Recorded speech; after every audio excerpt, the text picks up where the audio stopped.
Hi, I'm Lawrence Edwards from Black Mountain Honey. Welcome to another episode of No Nonsense Beekeeping. Today I'm going to review a new thymol based Varroa product called Thymovar. So I was approached by the makers of this called Andermatt. They produce loads of different beekeeping products and they've supplied this to me free of charge just to give you an honest review of this product. So I'm not paid for the review, but the product has been provided free of charge by Andermatt just for me to kind of give you my take on what the product's like.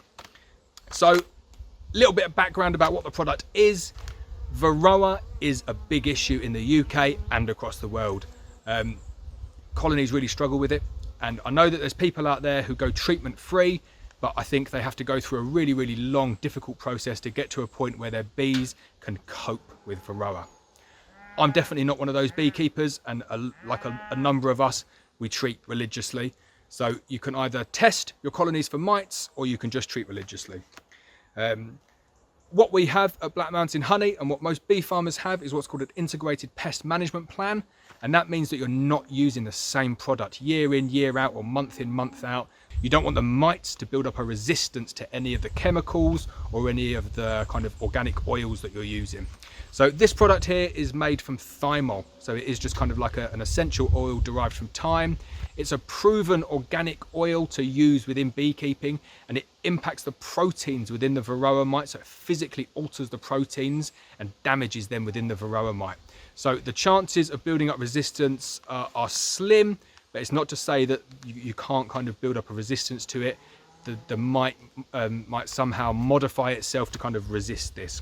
So in all good integrated pest management plans, it's good to kind of move around from product to product. So don't use the same product year in, year out, because then your bees or the mites on your bees or in your local area may become resistant to that particular treatment. So I'm always on the lookout for new effective treatments. This one is based on thymol, and the only other treatment that I know for autumn Varroa treatments that's based on thymol is Apiguard. And I've got quite a lot of experience with Apiguard. Used it for kind of 5 or 6 years on and off, and I wasn't overly happy with it. I found it a bit of a difficult process to follow. You had to go in twice, which I didn't like. And also I just wasn't sure that I was getting the drops of mites that the product promised. Now I think there's a few reasons why Apiguard wasn't giving me the results that I wanted. One is that it's temperature dependent, which is a bit of an issue when you're using it late in the year in North Wales especially. And the second one is that because it comes on a tray, the bees are quite good at getting it out of the hive quite quickly. I understand Apiguard, that is how it was kind of designed, is that the bees don't like it and they get it out and they rub it on themselves. And that's the way that it gets spread throughout the hive.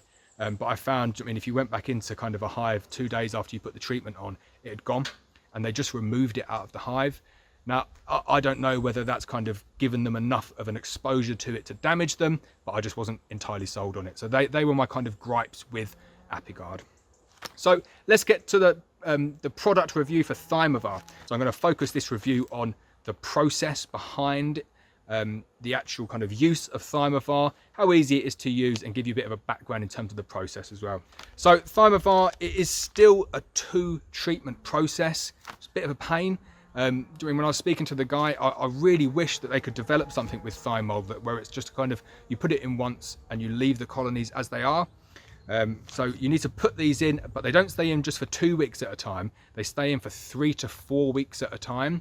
So you're looking at a treatment period in the autumn here of 6 to 8 weeks, which is similar to Apiguard. Apiguard is a 6 to 8 week treatment, but Apiguard is a kind of one-stop shop. You go in, you put your treatment in, you put your feeders on, feed at the same time, come back 6 to 8 weeks later and take them out. Thymovar, unfortunately, isn't like that. It's a case of you put the treatments in, 3 to 4 weeks later, you take out the original treatment and then you put the second pack in. So it comes in like 1 pack and 2 pack like that. One of the really good things about Thymovar though is the fact that it's not kind of like a sublimate. So it's not a gel that needs to change into a gas or needs to kind of change into anything else. It's embedded within a mesh. So it's kind of impossible for the bees to get it out of the hive. So you're confident that the 3 to 4 weeks from each treatment, so 6 to 8 weeks in total, that the bees are being fully exposed to thymol. And obviously the mites are being exposed to thymol as well. So I'm hoping that we'll see kind of really good mite drops in comparison to Apiguard. just because they can't actually take the product out and dump it somewhere else. It has to remain within the hive. So obviously you can apply the Thymovar to any hive, so you can apply it to a wooden hive or a polystyrene hive. I found that the Apiguard in particular, if you got it on the poly, it could melt it a little bit. There was a bit of a reaction between the kind of gel from the Apiguard getting it on the poly. So whereas this one, because it's no gel and it's embedded within a matrix, you've got no risk of damaging your poly, which is really, really good. The other thing with Apiguard is obviously you needed an eek. So if you're doing it on a kind of a bigger scale, you needed 100 eeks or however many hives you've got number worth of eeks. This one, because it's so much thinner, you can just place it underneath your normal crown board. So you only need a single bee space in order to place it on here. So that's a really, really nice touch with that product. It saves kind of keeping unnecessary kit just for doing your Varroa treatment. So same as Apiguard, you don't need any kind of additional kit. You just need your brood box, your floor, and your crown board on your roof, and then you can apply your treatment. So another good point about this treatment is that obviously thymol can be an organic treatment. Now I'm not sure whether you need to certify the treatment as organic for that to happen, but it's very different to putting chemicals in your hives. So if you're one of these beekeepers that doesn't like putting chemicals in your hives, and I understand the reasons for that, then thymol based treatments are a very good way of keeping the number of Varroa down whilst not adding any chemicals into your hives. The expiry of these products too is very good. So I found with Apiguard, you're often, it's difficult to buy the correct amount because you'd kind of bulk buy and then you treat all of your colonies and you maybe bought a little bit too much and then it goes off within the season. So looking at these here, I've got an expiry of the 2nd, 2022. So I can use however many I've got this season, and then I've got the following autumn as well in order to use them, and they still remain viable. So that's really nice. A long expiry date is definitely something that's good within a Varroa treatment.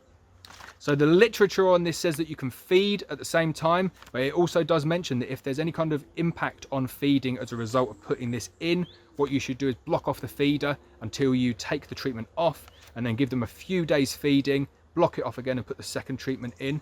Now I'm really, really hoping I don't see any of those impacts. For me, the treatment needs to go hand in hand with feeding, especially in North Wales. We have a limited time from getting the colonies, getting the honey supers off them, to getting them to a point where they're ready to go into winter.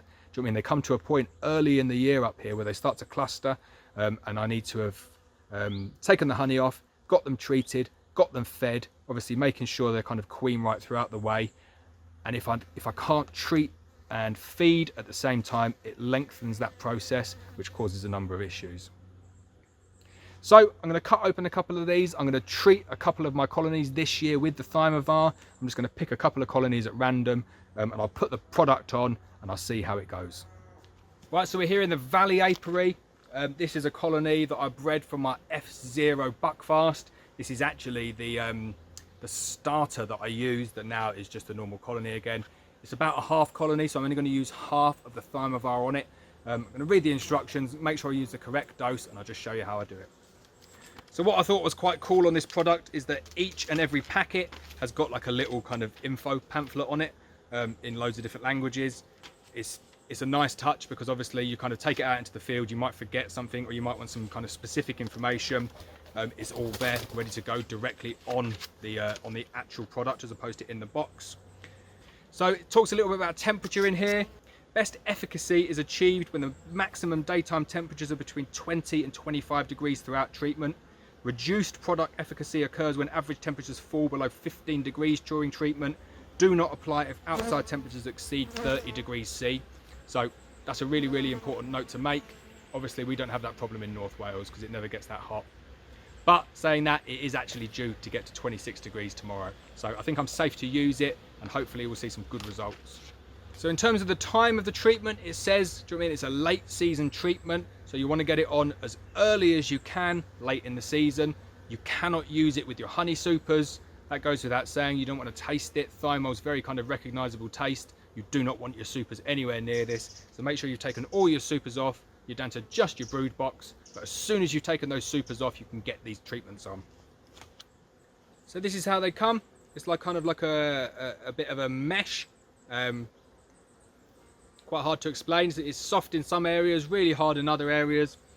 Unmistakable stench of thymol, like it really does stink. Should probably wear gloves.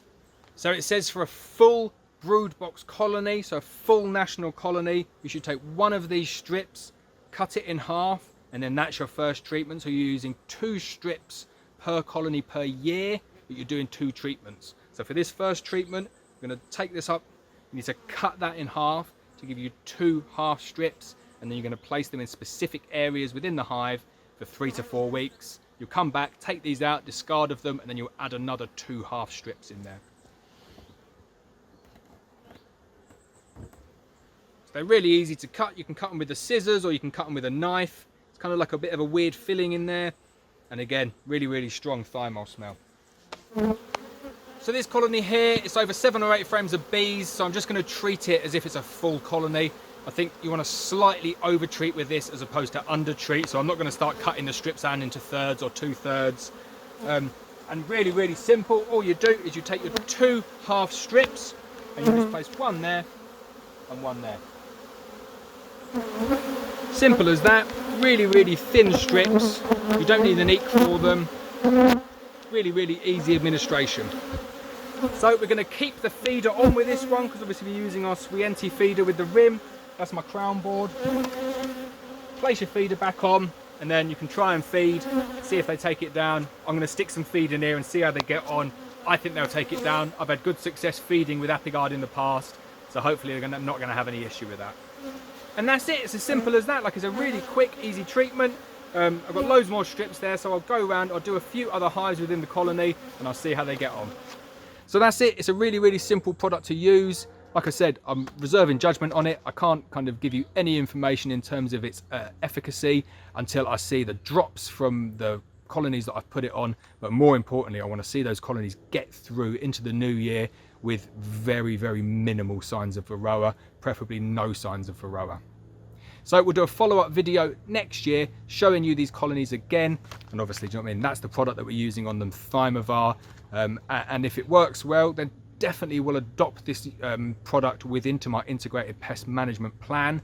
I don't want to be using religiously the same products year in, year out. I want to have that variety, and the alternation between kind of like a chemical and an organic treatment is really, really good. So hopefully this will work, and then we can add that to the integrated pest management plan, and we can use it alongside Apiguard, which is a miticide, amitraz, Apibioxal, which is an oxalic based treatment that you sublimate, and then Thymovar. The 3 very, very different treatments that all impact and affect the Varroa's life cycle in a different way.